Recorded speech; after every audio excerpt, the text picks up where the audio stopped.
Welcome back. If you've not heard part one of this two-part episode with Professor Marilyn Fleer, we suggest you check that out before listening to this episode. In the first part, Marilyn spoke about the idea of conceptual play worlds and how the use of these support children's play and learning about STEAM. So enjoy part two.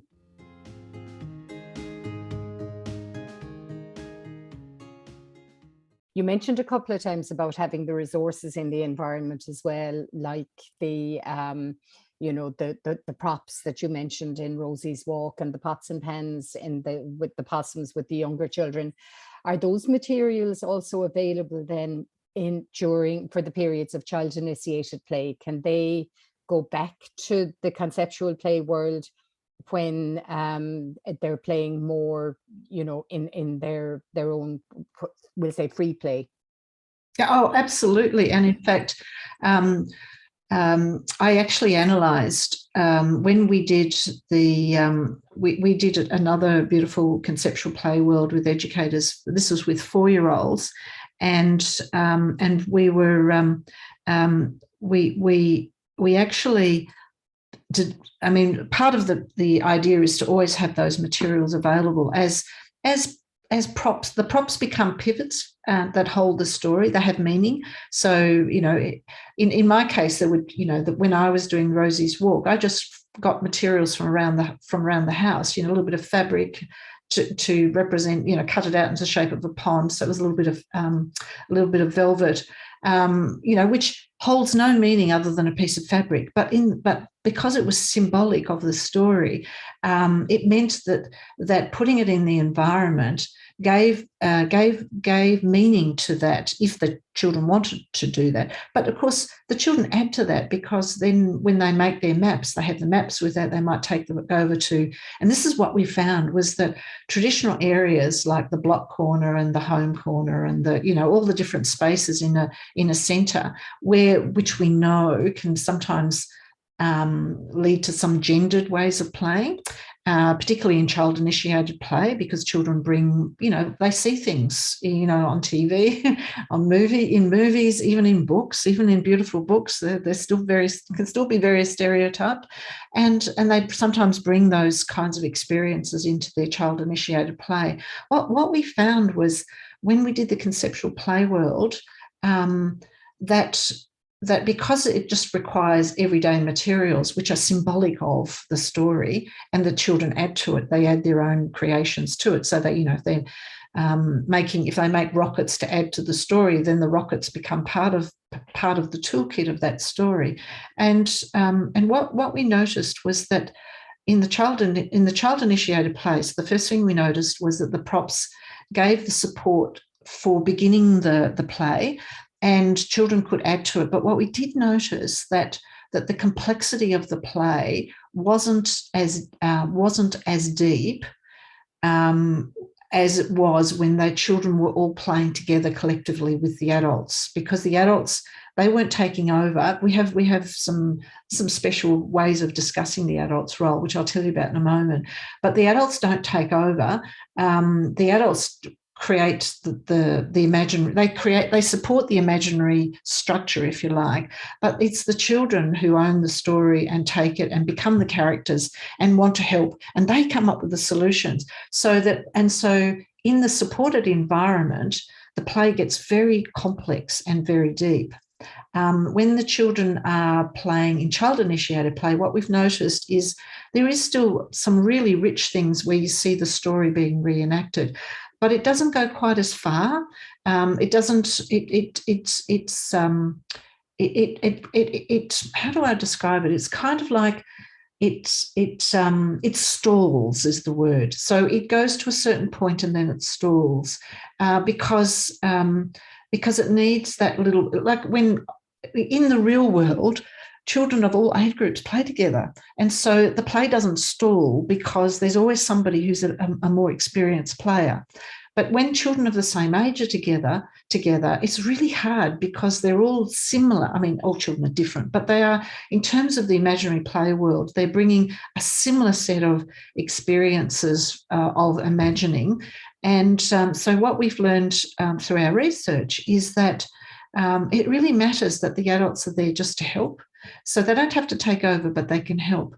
So that's the first thing we learned. The second thing we learned, coming back to these gendered stereotypes, particularly, was that what we also learned was that when the children create the imaginary play situation, when the outdoor area becomes like Rosie's farm, it's no longer the traditional sand pit or the truck area or the pram area or the bikes area with the paths, for example. I mean, in the children's eyes, it is suddenly those objects are actually a tractor, they're actually a shed, they take on new meaning. And what happens is that the gendered ways of playing are less likely to happen, because what we've seen in our research is that because the adults are there together with the children, if there are some, you can't be a scientist because you're a girl kind of comments, then the teachers can instantly say, which they would do, I'm sure anyway, say, well, actually,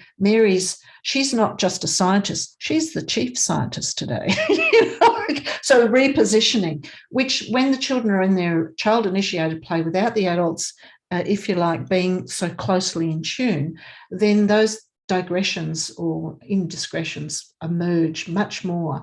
But the conceptual play world of the imaginary situation just changes the traditional structures. And what we've noticed is the girls really get a go at the engineering. They really get a go at the science, because they want to help. They want to go back in time to visit Robin Hood in Sherwood Forest and help the villagers. And so they need to learn about engineering so that they can get the drawbridge up. And so they go and talk to the castle engineer about drawbridges. And if the castle engineer can't give a good solution, they can then say, well, let's go and ring up or look at some YouTubes on simple machines. So the children can create, and the teachers can make suggestions, or say, well, I've got a YouTube on that, or one of the teachers can, in character, be the castle engineer, and so can provide some of those things and position all the children to be learning and getting a go. And that's been really important. So we've noticed those two different things. It's a lovely question you asked, because we're constantly researching what does this mean for the children when they're in a conceptual play world, because we're not saying you do this day in and day out. What we're saying is, throw away those formal things, the stereotypical view of what STEM looks like, and go with, the curriculum that you've got, which of course is the emergent curriculum, framed around a story, really helps. And creating an imaginary situation helps mature the play. And in the maturing of the play, what we're learning is children's imagination develops more and more, and they can then work with some really beautiful abstract concepts. So there's never any need for a push-down curriculum to teach formal concepts to children. When you can create these really rich, meaningful, authentic experiences that children have a lot of agency in. Yeah, it's really interesting what you said. I'm very struck by the mixed age bit, and the impact of all the children being around the same age in a group on their play, and kind of challenging some of those stereotypes. Whereas if they're older, more experienced players, the impact that has, a couple of years extra of life experience. I'm a big fan of mixed stages, but I have to say I hadn't thought of that aspect of it before. So that's something I'll be coming back to in my head, the impact of mixed stages.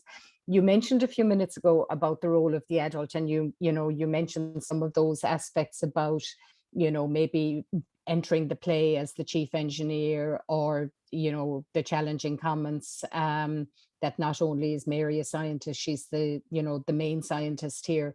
Are there other aspects you wanted to come back to of the adult's role? Yeah, what we're very much influenced by the work of Elena Kravtsova, who's Vygotsky's granddaughter, and she wrote a lot about the different roles that adults take in children's play, and I really love her work, and because she names some of the ways that adults interact in classrooms and in schools and sometimes families. And what she says is really powerful, because she says she names some of the roles as being above the children, where an adult will come in above the children because they're the ones that know everything. And we do see that with very formal learning. She also names being below the children, which is you come in and you're constantly asking questions and positioning the children as the expert. So you're coming in under the children. So that's another role that adults take. Then there's this equal role that she talks about, where the children and the teacher are equal, because they're kind of like play partners together, or investigators together. Saying, hey, let's do this together. And so there is this sort of co-experiencing of something. So that sort of equal position. The child is as equal to the adult as the adult is to the child. And so there's that equal nature. Then there's this other characteristic called primordial we. And it's actually a really lovely way to think about children at different times and different experience children have.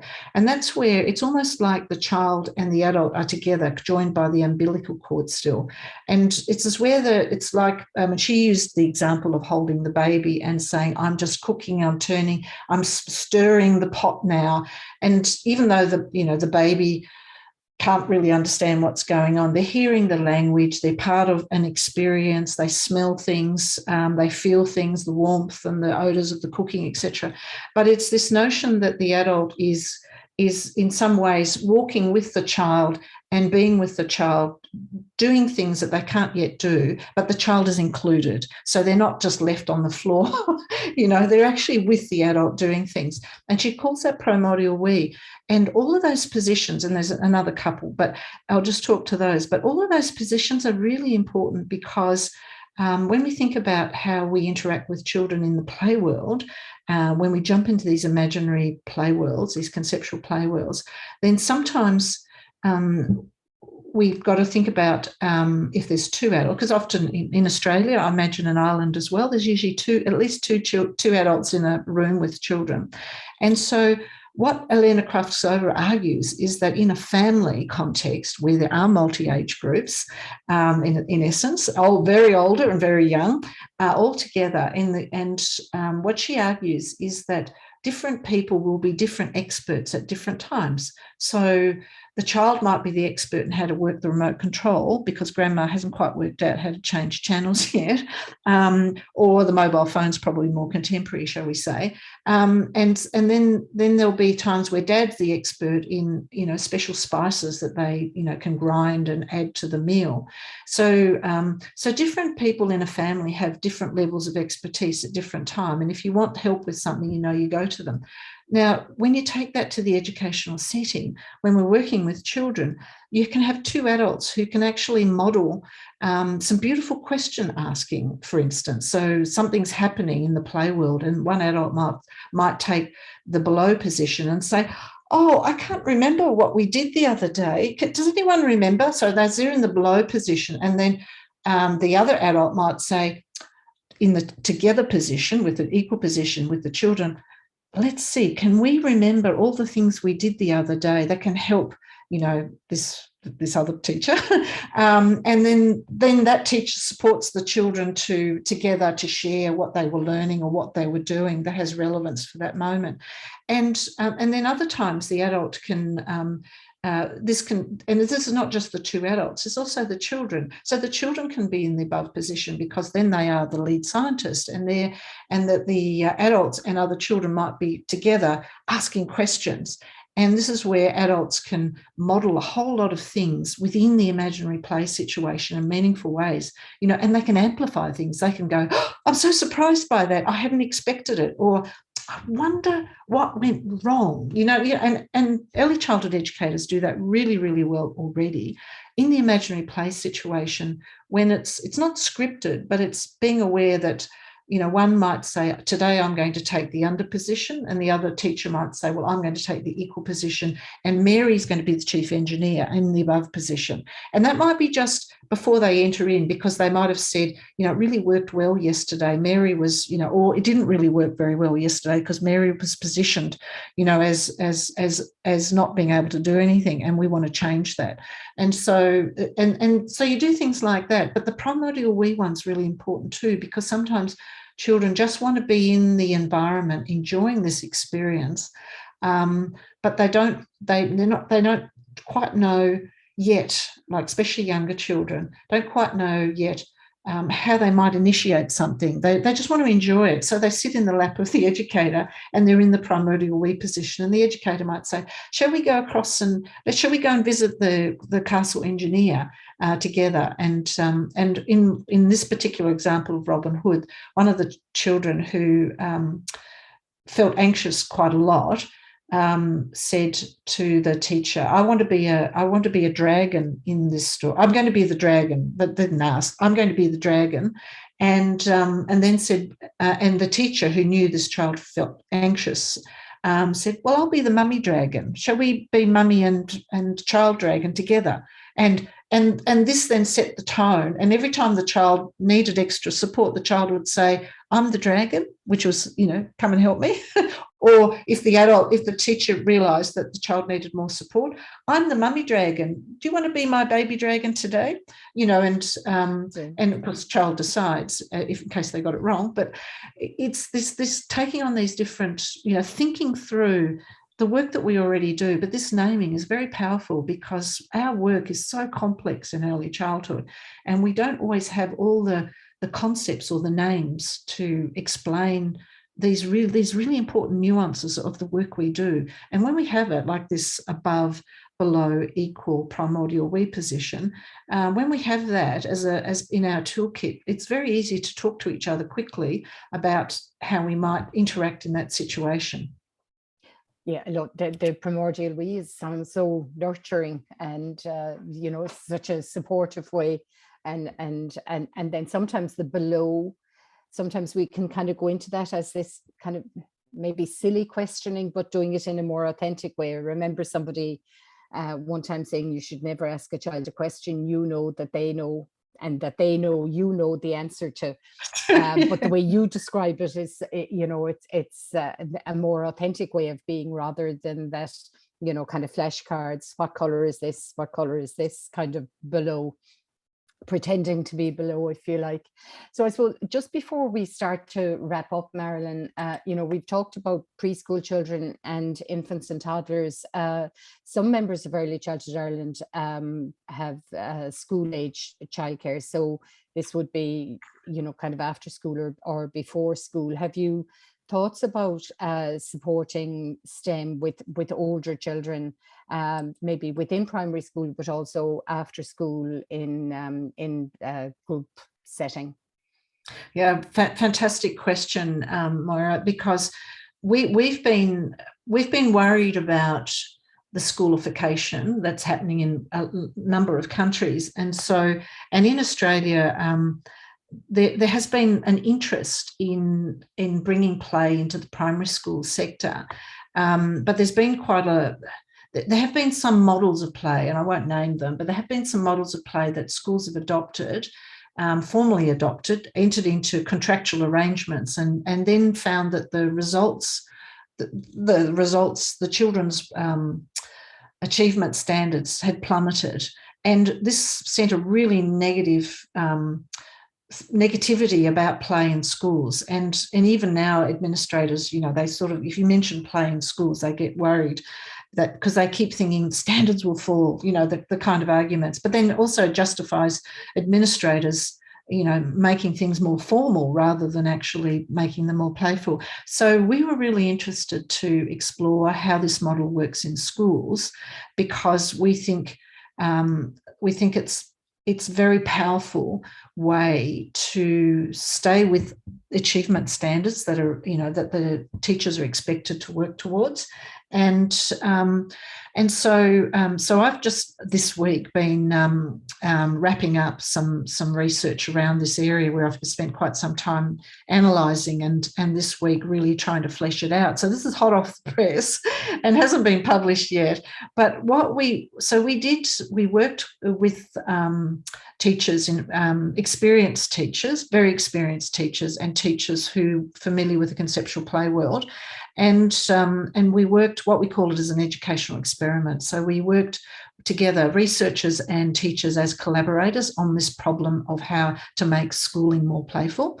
And what we learned was that in this, using those 5 characteristics for the planning, what we learned was that that essentially, when I did an analysis of the environment, where there was always a sort of a maths play area, which generally was more like games or equipment, or weights and rods and various other things that children could go and explore.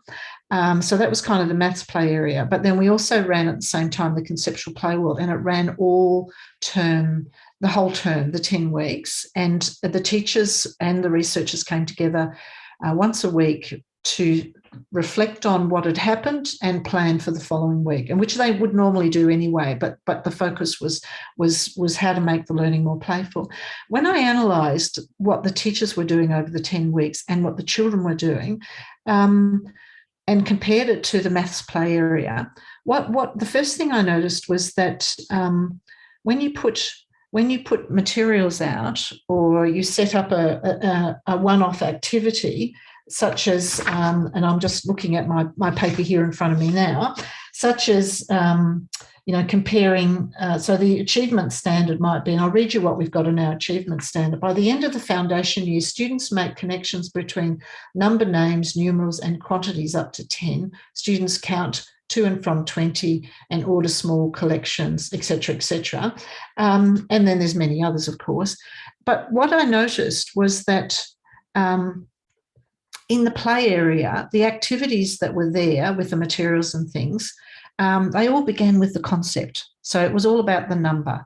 It was about playing with the number. It was representing the number, drawing pictures of the number, those sorts of things, and using materials. And whilst that's not to say that that's wrong, it's not that it's not wrong. It's just to say what we learned was that it was like a one-off activity. It wasn't connected and meaningful to the children, because the point of entry was the concept. When we compared it with our conceptual play world, where the teachers were reading the story of The Secret Garden, and the concepts they wanted to explore. And I pulled out the mathematics concepts particularly because I wanted to make the comparison.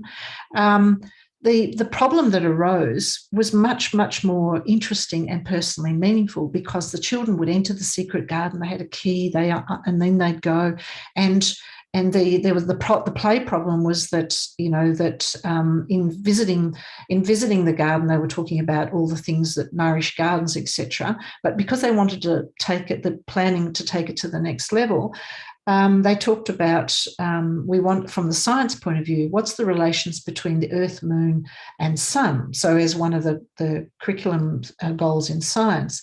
But embedded in that, because the children got quite excited that Cousin Robin had, because there's a little red robin in the story, for those of you who know it, and the story was that Cousin Robin sent a satellite message after they'd been reading the story, to say that she'd actually gone to the moon, and she was stuck on the far side of the moon, and she was really worried because she couldn't get any solar power to charge her batteries to come back, and she wanted help. And this set up the problem for the whole of the 10 weeks, which is unbelievable. And it was driven by the children, because they started to talk about, how do we launch a rocket? How do we get a rocket to land on the far side of the moon? So they had to understand, they had to start researching, what's happening to the moon? Is it Is the moon, is it going around the sun? Is it going around the earth? Is the earth rotating, night and day? Like there were all these complexities.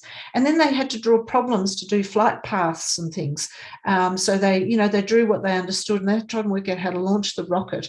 And in all of that process, number was constantly coming up.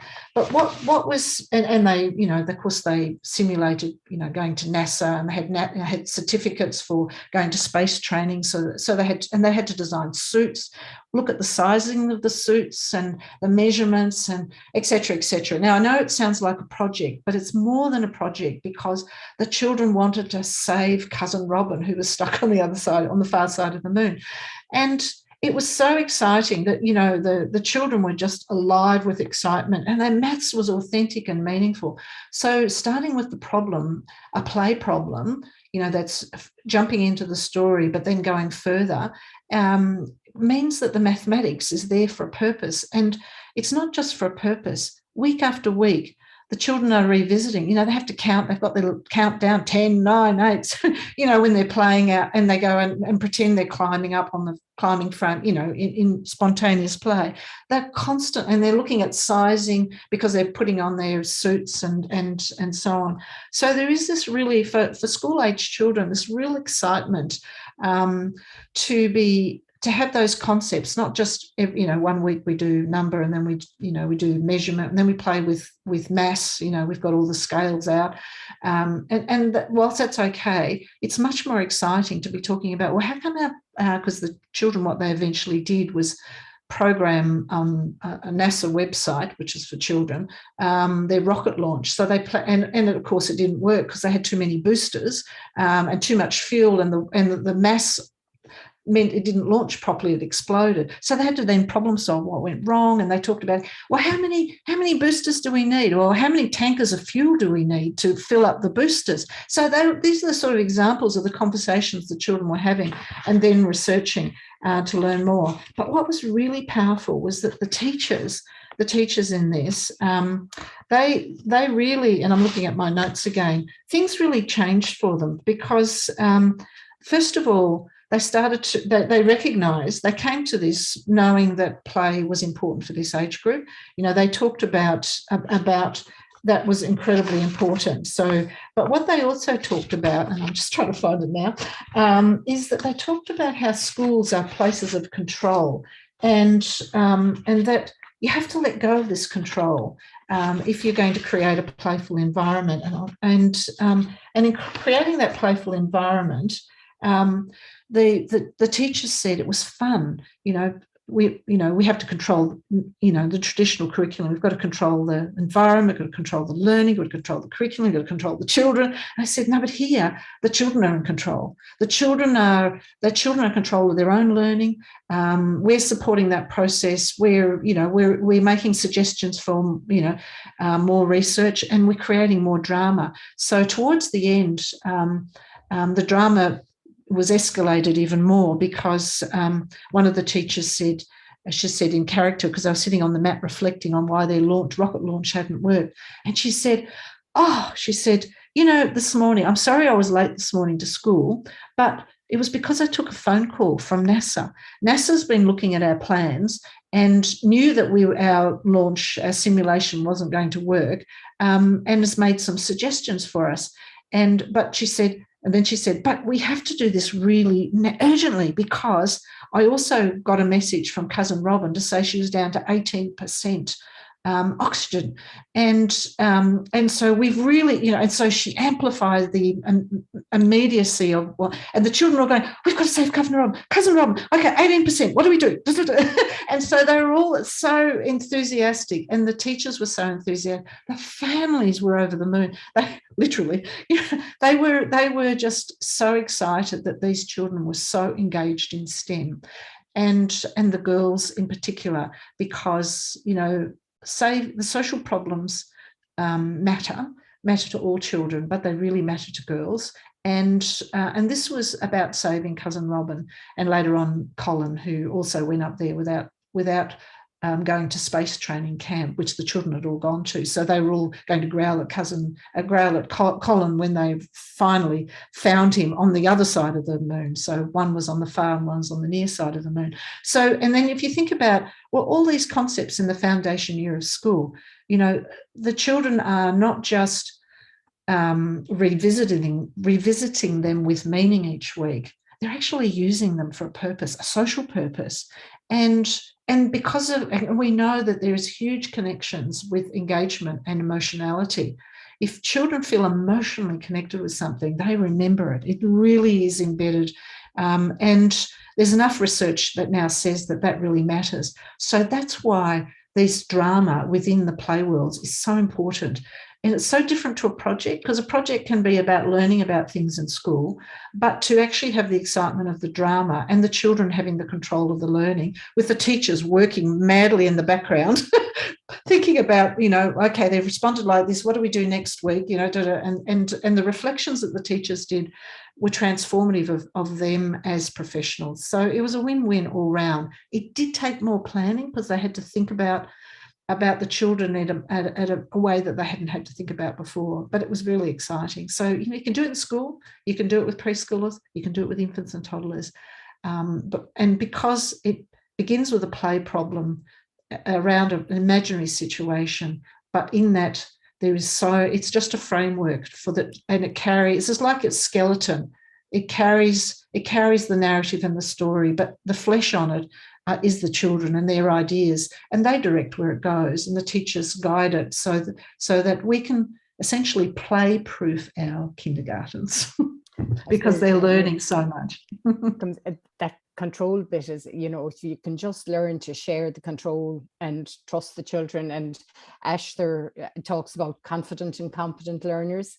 And, you know, I think that's maybe the key piece is learning to share the control and trusting the children, trusting the process, and the learning experiences will be, you know, a zillion times more authentic as a result. Marilyn, we could talk all day, and I'm so conscious it's morning here and evening for you. And thank you so much for giving us so much time and sharing all that experience and expertise with us. It's been a fascinating conversation.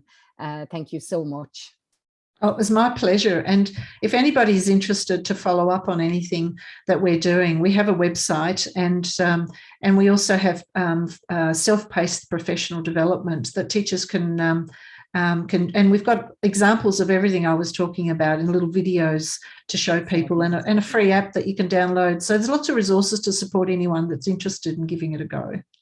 Brilliant. Marilyn, thank you so much. And thank you for listening. And if you enjoyed this episode, please tell your friends and colleagues, and remember to tune in for the next episode.